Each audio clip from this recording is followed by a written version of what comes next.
Imagina passar 10 anos vivendo como aventureiro. E mesmo depois de todo esse tempo, continuar preso na segunda menor rank da guilda. Sem fama, sem grupo, sem reconhecimento. Essa é a vida de Rent Faina. E sinceramente, esse anime surpreendeu muita gente justamente porque ele começa de um jeito muito mais simples do que parece. Aqui não existe aquele protagonista absurdamente overpower logo nos primeiros minutos. Rent é apenas um aventureiro comum, experiente, inteligente, mas fraco comparado aos aventureiros realmente famosos daquele mundo. Enquanto outros conseguem subir de rank rapidamente, ele passa anos preso na classe bronze. Mesmo assim, ele nunca desiste do próprio objetivo: se tornar um aventureiro de classe Mithril, que naquele mundo é praticamente o nível dos aventureiros lendários. E uma coisa que o anime faz muito bem logo no começo é criar aquele clima clássico de fantasia. Guilda, labirintos, monstros, missões simples. Tudo lembra muito RPG antigo. E talvez seja exatamente isso que faz tanta gente gostar desse anime. Porque ele não tenta acelerar tudo logo de cara. Ele deixa você conhecer o mundo junto com o protagonista. E durante uma exploração comum no labirinto do reflexo lunar, Rent acaba encontrando algo impossível. Uma passagem secreta. Um lugar que aparentemente nunca tinha sido explorado antes. E naquele momento, ele acredita que finalmente encontrou a chance de mudar de vida. Porque descobrir uma área nova dentro de um labirinto vale muito dinheiro naquele mundo. Só que o problema é que ele encontra algo muito pior antes disso. Um dragão. E diferente da maioria dos protagonistas de fantasia, Rent não vence a batalha. Não existe power-up milagroso. Não existe transformação absurda. Ele simplesmente é derrotado.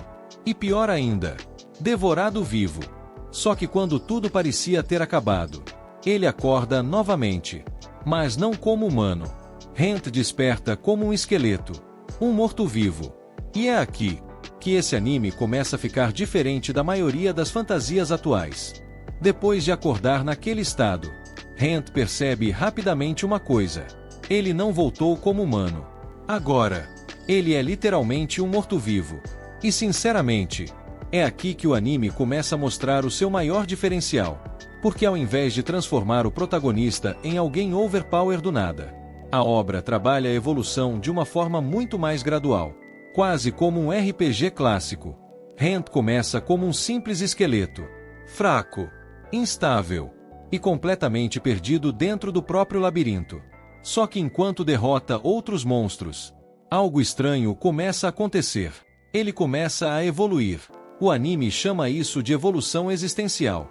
Basicamente, quanto mais experiência certos monstros acumulam, mais eles conseguem mudar de forma. E isso acaba transformando Rent em algo muito mais perigoso. Primeiro um simples esqueleto, depois um ghoul. E quanto mais ele evoluir, mais próximo de um humano ele começa a aparecer novamente. E sinceramente, a progressão desse anime é muito satisfatória de acompanhar. Porque tudo acontece aos poucos. Cada luta, cada descoberta, cada evolução, parece realmente conquistada. Além disso, o anime trabalha muito bem o sistema de habilidades. Mana, energia espiritual, energia divina. Rent acaba sendo um protagonista bem mais versátil do que parece no começo. E conforme ele vai recuperando força, ele percebe uma coisa importante. Mesmo morto, ele talvez tenha ficado mais forte do que quando era humano. Mas claro, continuar vivendo como morto-vivo cria um problema gigantesco. Ele não pode simplesmente voltar para a cidade daquele jeito.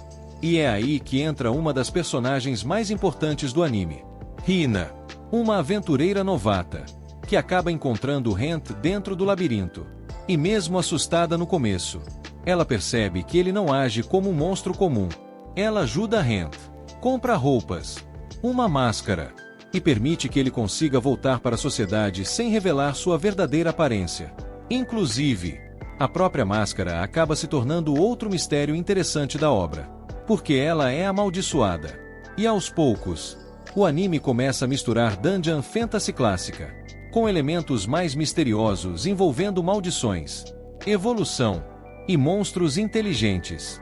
E talvez o mais interessante, é que muita gente começou esse anime esperando apenas mais uma fantasia genérica de dungeon. Mas encontrou algo muito mais confortável de assistir.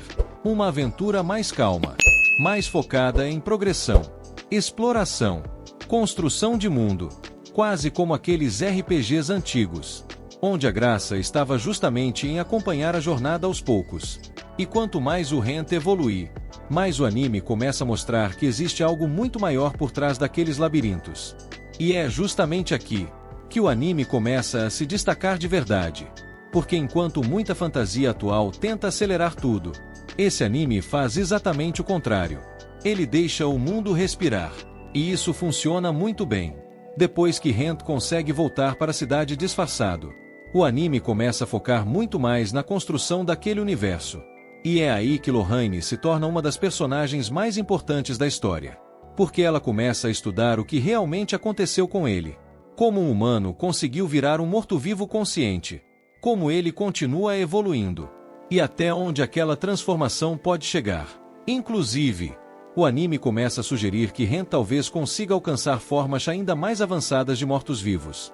Como vampiros. E sinceramente, é aqui que a obra ganha um clima muito mais interessante. Porque os labirintos daquele mundo claramente escondem coisas muito maiores do que parecem. Existem áreas secretas, monstros inteligentes, itens amaldiçoados e criaturas extremamente perigosas. E tudo isso cria uma sensação muito parecida com RPGs clássicos. Aquele tipo de fantasia onde a aventura vai acontecendo naturalmente, sem precisar exagerar o tempo inteiro. Além disso, o próprio Rent ajuda muito nisso. Porque mesmo ficando mais forte, ele continua agindo como um aventureiro experiente. Ele pensa antes de lutar, analisa situações, ajuda aventureiros novatos e continua tratando exploração como algo perigoso. Isso deixa a jornada muito mais agradável de acompanhar. Você realmente sente que ele conhece aquele mundo. E conforme a história avança, o anime começa a mostrar novas dungeons, novos aventureiros, provas da guilda, criaturas diferentes e até alguns mistérios envolvendo desaparecimentos. Tudo isso mantendo aquele clima confortável de fantasia. Inclusive, isso acabou ajudando muito na recepção do anime. No MyAnimeList, Nozomaru Fushi conseguiu notas acima de 7.4, o que é uma recepção muito boa para um anime sazonal de fantasia. E muita gente começou a chamar a obra de fantasia confortável, anime subestimado da temporada, e até um dos melhores Dungeon Fantasy recentes. Porque no final, o anime não depende só de luta. O maior foco aqui é acompanhar a jornada do Rent naquele mundo, as evoluções, os mistérios, as pessoas que ele conhece, e principalmente, a sensação constante de aventura. E talvez seja justamente esse clima mais clássico que fez tanta gente gostar desse anime. E no final, esse acaba sendo exatamente aquele tipo de anime que muita gente ignora no começo, mas acaba gostando muito mais do que esperava. Porque ele não tenta reinventar fantasia. Ele simplesmente pega elementos clássicos e trabalha tudo de uma forma muito confortável de acompanhar. Dungeon, guilda, progressão de personagem, mistério, exploração. Tudo lembra muito RPG clássico. E talvez seja exatamente isso que fez tanta gente se apegar à obra. Principalmente quem gosta daquela sensação de aventura mais tranquila, sem exagero o tempo inteiro, sem protagonista destruindo tudo em poucos episódios. O foco aqui é acompanhar a jornada do protagonista, ver ele evoluindo aos poucos, tentando entender aquele novo corpo, explorando os mistérios dos labirintos e tentando continuar vivendo mesmo depois de literalmente ter morrido. E sinceramente, isso funciona muito melhor do que muita fantasia recente, porque o anime entende muito bem o próprio ritmo. Ele sabe quando focar em ação, quando focar em exploração, e quando simplesmente deixar os personagens interagirem. Além disso, o fato da obra ter apenas 12 episódios ajuda bastante. É um anime fácil de assistir, fácil de maratonar, e perfeito para quem gosta de fantasia clássica com clima de aventura. Inclusive, a boa recepção no MyAnimeList mostra exatamente isso. Muita gente entrou esperando apenas mais uma fantasia genérica de dungeon. e acabou encontrando uma das aventuras mais agradáveis daquela temporada. E honestamente, esse talvez seja o maior ponto forte da obra. Ela não tenta ser grandiosa o tempo inteiro. Ela só entrega uma aventura muito bem construída, com personagens carismáticos, mistérios interessantes e uma progressão extremamente satisfatória de acompanhar. E no meio de tantas fantasias tentando exagerar em tudo, isso acaba se destacando bastante. Se você gosta de RPG, Dungeon Fantasy, exploração e protagonistas que realmente evoluem ao longo da jornada, vale muito a pena dar uma chance para esse anime. E se você curtiu o vídeo, deixa o like e se inscreve no canal, porque isso ajuda muito a continuar trazendo mais animes como esse. Porque aqui a ideia é justamente buscar histórias interessantes, animes atemporais, OVAs esquecidas, fantasias clássicas e obras que muita gente acabou deixando passar. E agora eu quero saber de você. Você já conhecia esse anime? Ou acabou descobrindo ele por aqui? E se tiver sugestões de animes, pode deixar aqui nos comentários, porque eu realmente vou anotando tudo pra lista. Comenta aqui embaixo. E a gente se vê no próximo vídeo.